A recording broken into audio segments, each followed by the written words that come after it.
It's Mary, Queen MLB. Talk to me Tuesday on July 5th, 2020, and it is Sunday. It's been a little while, and I've been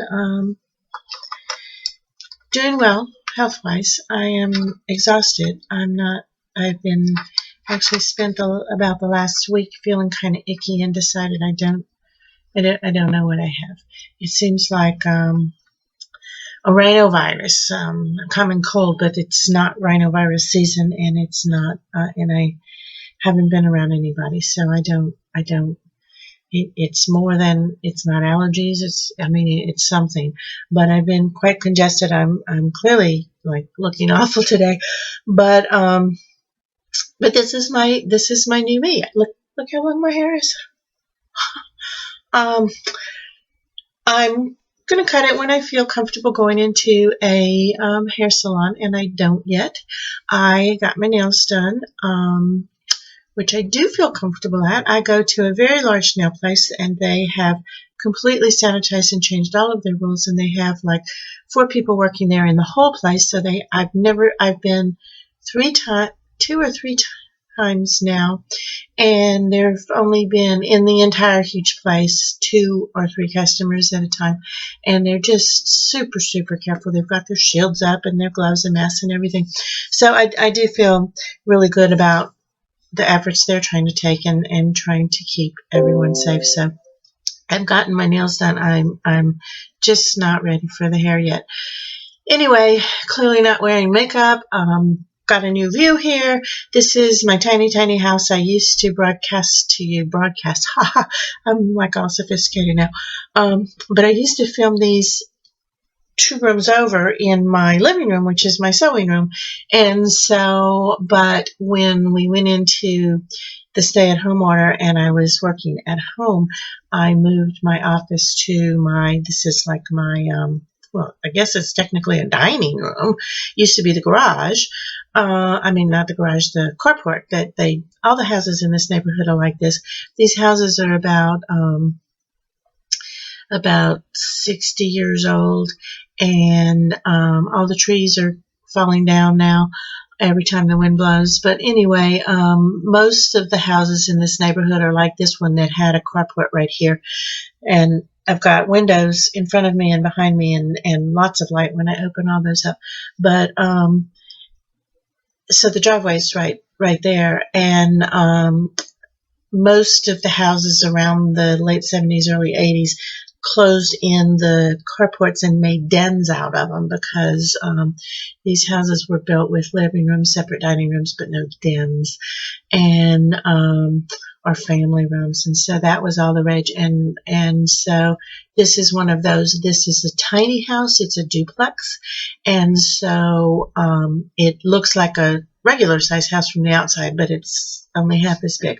And so anyway, this is my dining room, but it's also storage and all kinds of other things because of limited space. And so you can tell, like, we still have painting to do because I wanted a light in the center of the ceiling. It was not centered. I think a tenant years ago, my family's owned this house for 45, 50 years. And so it's been a rental. And I think a tenant at some point decided to put a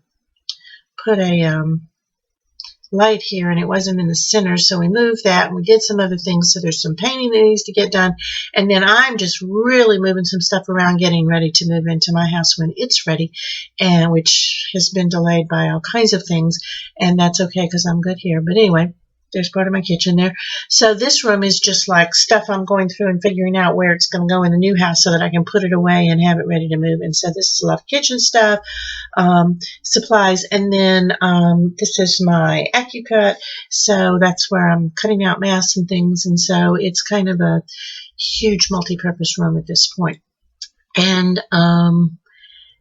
this is where I'm spending most of my time. So my computer moved into here, my desk moved into here, and I like it. In the mornings, my coffee maker's right there. And so, I'm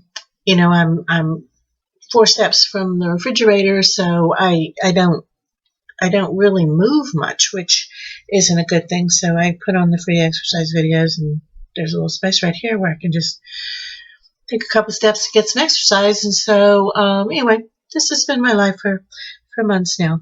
And but anyway, I have been busy, and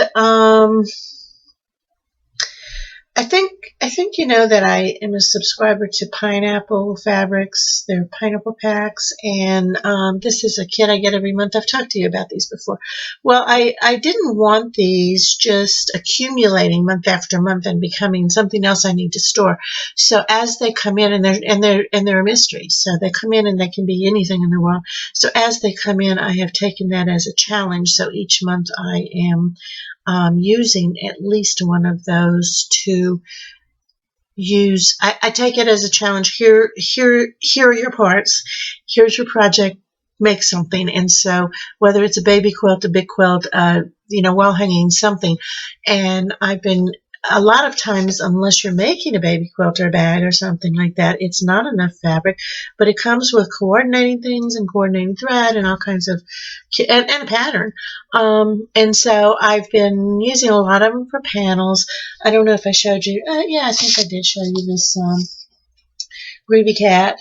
This was an example where I had the green border on the outside already, and I took the fabrics they gave me and put it with the panel. And I actually haven't quilted this yet for a couple of reasons. One is I still have my Hugs quilt on Molly, and I didn't realize when I decided what to do in the quilting that I was committing myself to months and months of quilting, but I was, and that's still on there. And so I haven't done any actual quilting on the long arm for probably since you've seen me last. And but it is going to be really something when I finish it.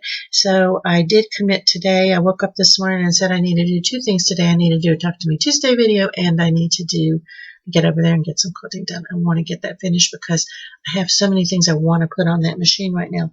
So anyway, I have been working on things all day long.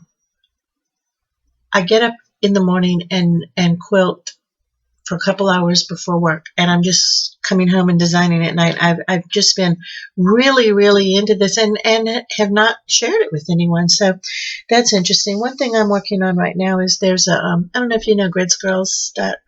Grids Girls Facebook page is Deb Heatherly, who has Creative Grids rulers and her product line, and she does quilt-alongs. I think several of you are in those. And so I didn't finish the last one, which not only is not unusual for me, but I lost interest in it, and I know what I need to change in it to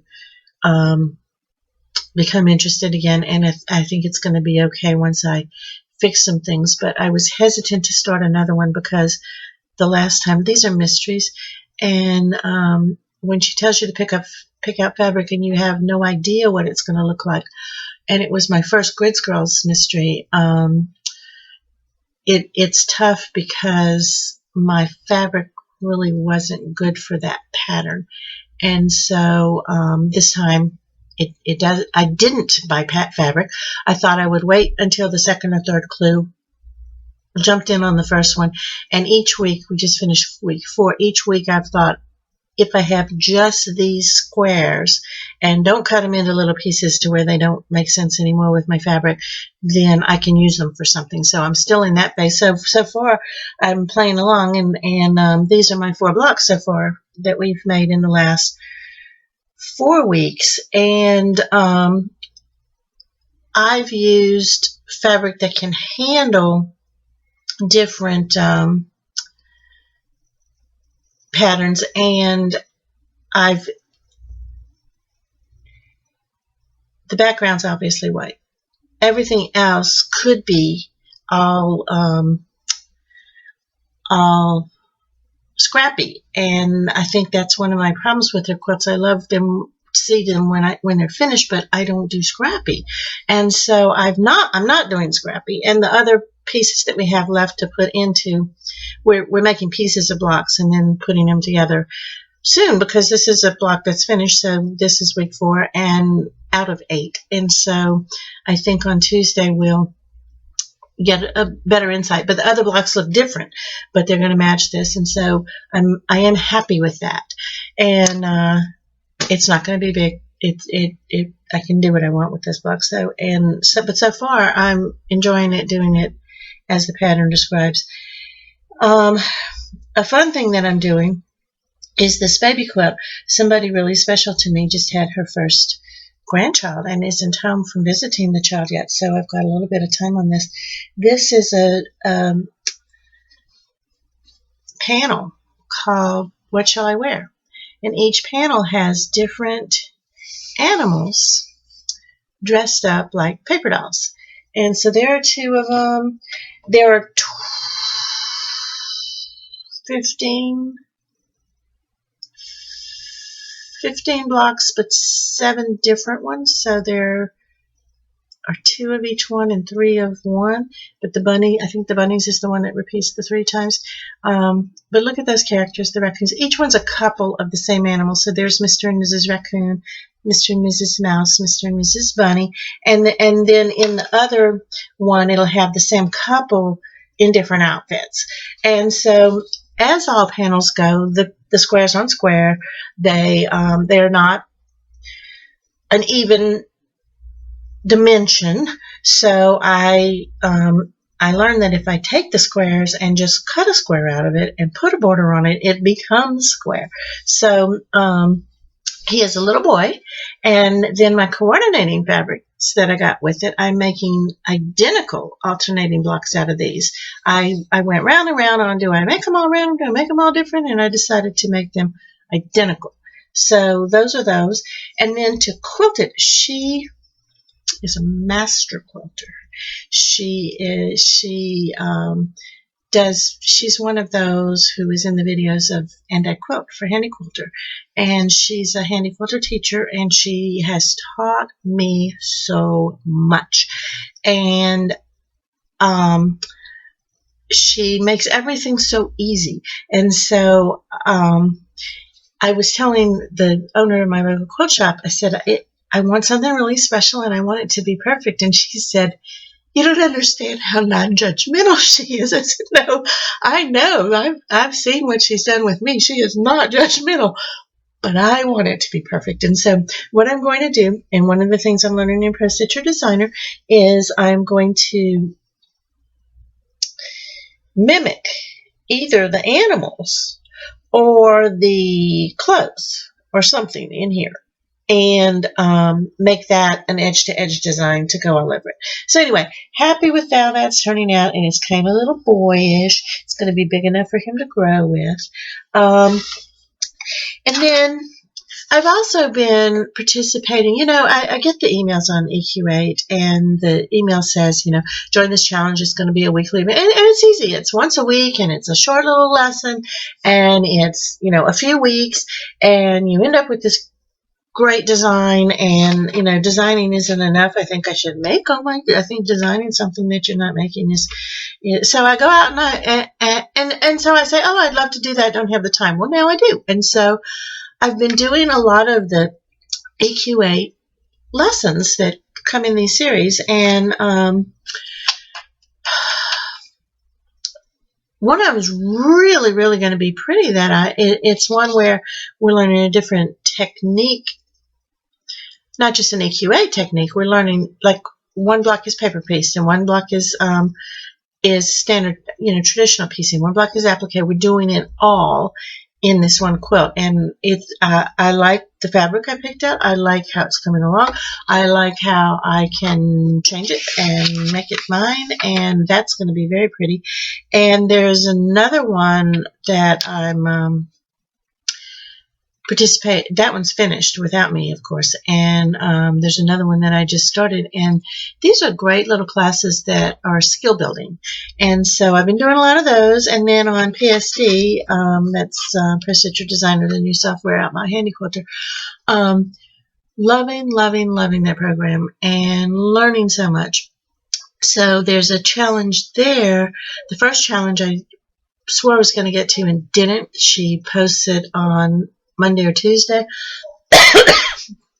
Gives us till Friday to submit. And what she does is she gives us a picture and she says, do something.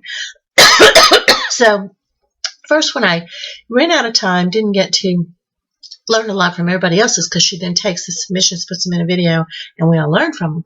The second one, however, was last week and a little more than a week ago, I guess. And she gave us a picture of a fish and called it something fishy. And here's fishy.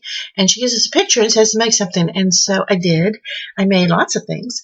And I took what she had taught us and learned and applied them. And came up with a fishy quilt that I'm really excited about. And now I've gone into EQ8 and designed a quilt so that I can put this quilt design onto it. And I can't do that till I finish Hugs, of course. So there's where I am. Doing a lot more designing and stitching.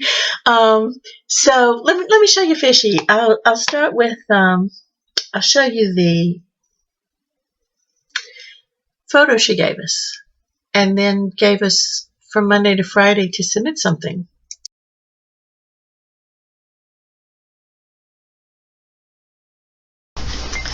That's Fishy. That's the challenge. That's the entire challenge. Here's Fishy. Be creative. Points for creativity.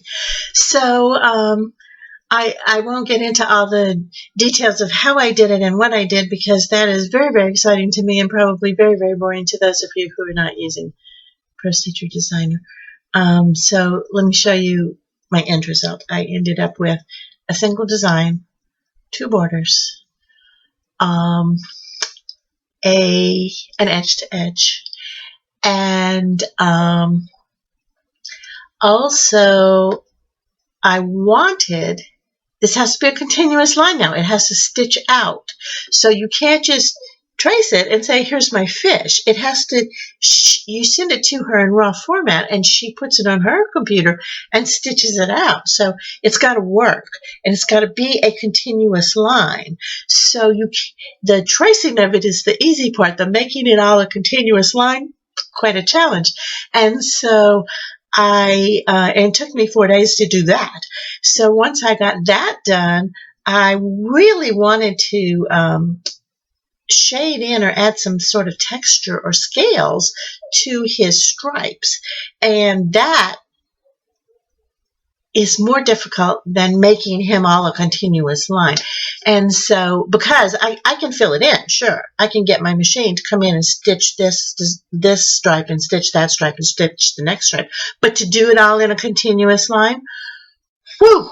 So I did get to that and decided that I didn't want it in my edge to edge or any of my borders. I just wanted it separate. And so it's going to be a pillow. So the last picture I'm going to show you is the pillow. So here's the progression of what I made in the challenge.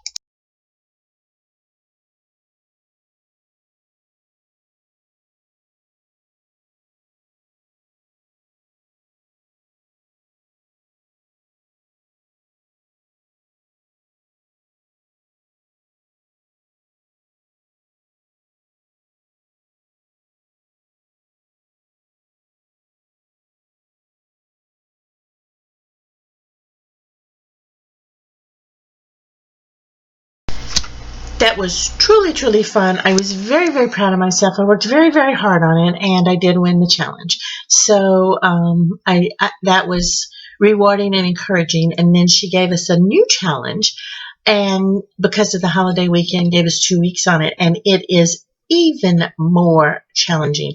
Let me show you the next challenge because, again, just a picture. Go for it.